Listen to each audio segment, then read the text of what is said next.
That's all programming. That is all intentional. Dopamine hit. It's disgusting. Oh, refresh. What's new on the feed? What's new on the feed? Hooked.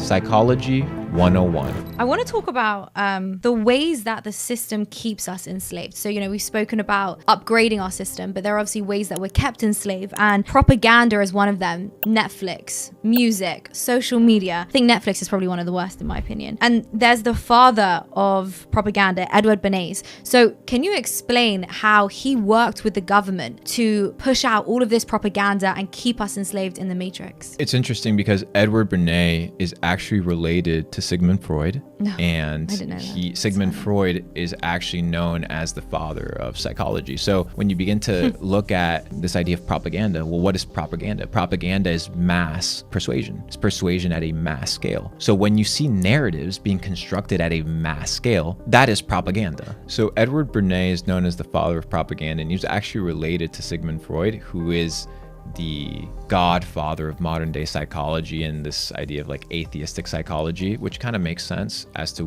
what worldviews are being pushed currently. They're also related to the owner of Netflix. So all this kind of connection is really interesting. But what is propaganda? Propaganda is just messaging. It's just narratives. When you see a narrative play over a big group of people, there is a controlling factor to that. So when there's a narrative that is propagated to elevate something above everything else. When you prop a narrative, now everybody can see it and you limelight and focus on it. Where attention goes, money flows. Where was the attention the last couple of years? Social media, TikTok. Oh, yeah. Oh, the magic stuff. Yeah. Trillions. The magic medicine. Yeah. Trillions. So where attention goes, energy flows. And if you can prop up your propaganda, your message, then you can direct attention. It's all about money. Then you can monetize it. It's all about money. Explain the Netflix connection, because that's really interesting, because I personally find Netflix really difficult to watch these days because it's so woke. And anything which is like slightly good, there's a little bit of woke sprinkled in there and you just have to sort of, move past it. Everything is so woke. I find Netflix to be one of the biggest propaganda machines out there. So can you explain that connection between Edward and... So one of the co-founders of Netflix is related to Edward Bernays. And it's just interesting that your modern day entertainment is basically your relationship with former day propaganda. It's just interesting. But I agree with you. I think I don't like consuming anything unless I know the source of the intent. The source of the intent needs to be the desirability of the information. Why you consume something needs to be scrutinized. So why do I read Aristotle's? Why do I dive into the work of Leonardo da Vinci? Why do I stay away from Travis Scott music and garbage? Why? No offense to any artist. They can do whatever they want, but what they're feeding isn't filling me. So I need to find what fills me. And somebody that's in a low vibrational frequency, those low vibrational frequency things, they fill them up, but it's just no longer what feeds me. And you have to go from nurturing yourself with garbage and processed bullshit of the system to finding, hey, like, why am I listening to this music? What is this causing in me? Yeah. I'm watching these shows. Okay, it's making me perceive women in a different way. Is this what I want? And you need to be able to have what?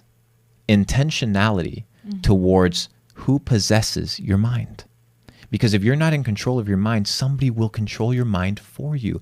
And social media companies, video game companies, movie companies, music companies, they hire psychologists just like Edward Bernays, even better than Edward Bernays, to fuck with your head, to keep you controlled. Why do you think it's just normal that at 11:15 in the afternoon you always check your phone and it buzzes and you feel angst inside that, hey, like, what's going on? And you like, refreshing your phone like a lottery slot? That's all programming. That is all intentional. Dopamine hit. It's disgusting. Oh, refresh. What's new on the feed? What's new on the feed? Hooked. Psychology 101. If you do not control your mind, somebody else will control it for you. Yeah, it's really interesting. When I was about 10 years ago, I worked on a summer camp in America, and I was hosting like this little radio class for some young kids. And it was, I've always kind of been aware of these things, but it was actually at that moment that I realized how dirty the music is.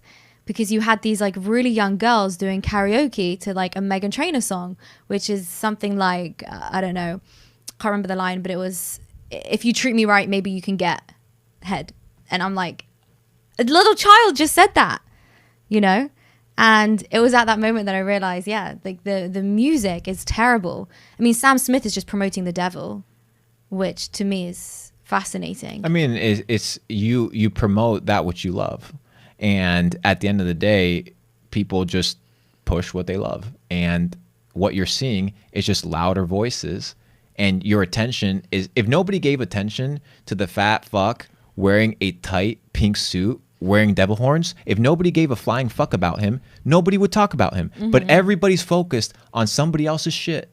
And watching some dude perform with a yellow or red cane looking like the devil, instead of focusing on their own bag, how to level themselves up, how to get their parents out of poverty. Dude, if you're focused on your own shit, like when people start talking about these, I don't give a fuck, dude. Like, I have to take care of my parents. I have to make sure my community's good. I have to make sure I have safe havens all around the world. After that's all done, then we can talk about what's happening in culture. Right. No, and it's a great point. It's a great point. It's even down to like taking hate online. Like my brother will say to me, he'll be like, we don't have time to worry about what people say about you. We've got to do this. We've got to do that. We've got to save mum and dad. We've got to, you know, we don't have time to worry about all of that.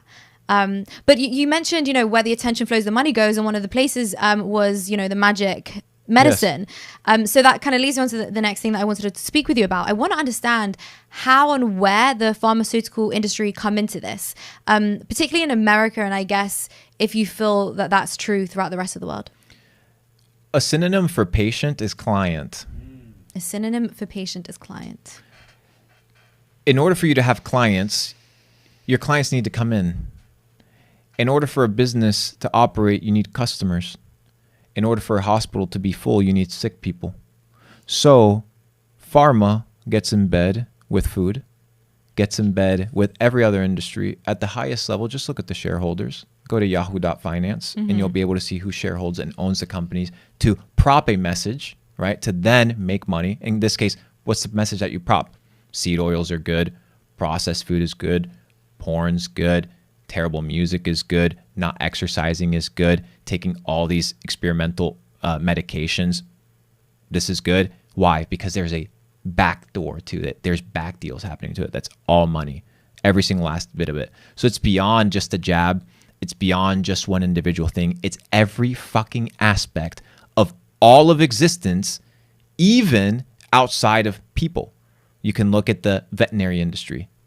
If you think they vaccinate people, just look at how much they vaccinate the animals that you eat. Yeah.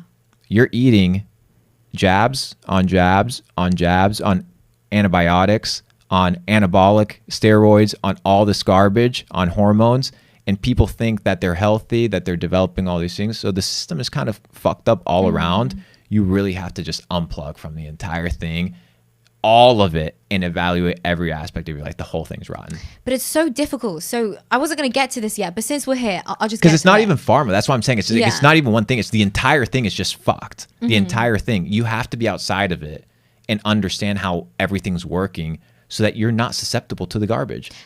To what extent do you think you're outside of it? It's a great question. I'll let you know when I find out.